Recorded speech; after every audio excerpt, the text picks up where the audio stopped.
Good evening, ladies and gentlemen. I'm Ken Seymour, stationed in Fort Greely, Alaska.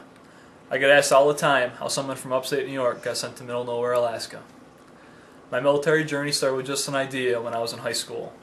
I attended a BOCES criminal justice class for what I thought then would be a good foundation to enter the Navy and fly fighter planes.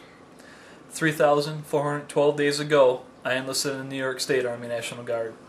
I hoped the Army would pay for my college, while I just served my time doing 1 week in the month, 2 weeks a year. September 11, 2001.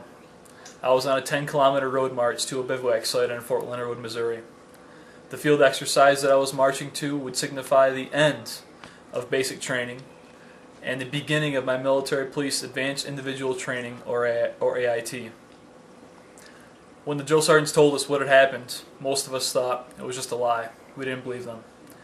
We all thought they were setting the atmosphere or the mood for the field exercise that we were attending.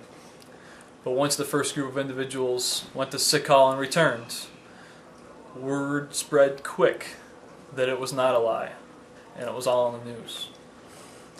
Many of us had no idea how different our military lives would be. I graduated AIT in the middle of November 2001. I returned home and was excited about starting my school in January. After attending a few weekend drills with the 107th Military Police Company, rumors spread quickly about an upcoming deployment. And in December, we all received the Christmas present of a confirmed deployment in February of 2002. We packed and headed north to Fort Drum to start our mobilization training with no idea where our mobilization would be. After training there for about 3 weeks, the 10th Mountain Division was selected for a deployment to Afghanistan. This left a major gap in the military police force on Fort Drum. Within the next few days, we found out that we would be staying on Drum for the duration of our deployment to augment the military police force there.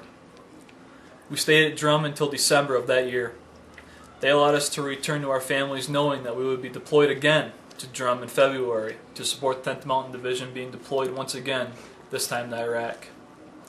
Since my deployments, I have attended a UN training exercise in Sri Lanka, which is where I met my wife. It's kind of strange to travel halfway around the world to meet someone that lived 2 hours away. My wife and I were selected for military police positions on Fort Greely in the winter of 2005. She is now the administrative clerk for Headquarters Battery 49th Missile Defense Battalion, and I am the communications chief for the battalion. Thank you and have a good evening.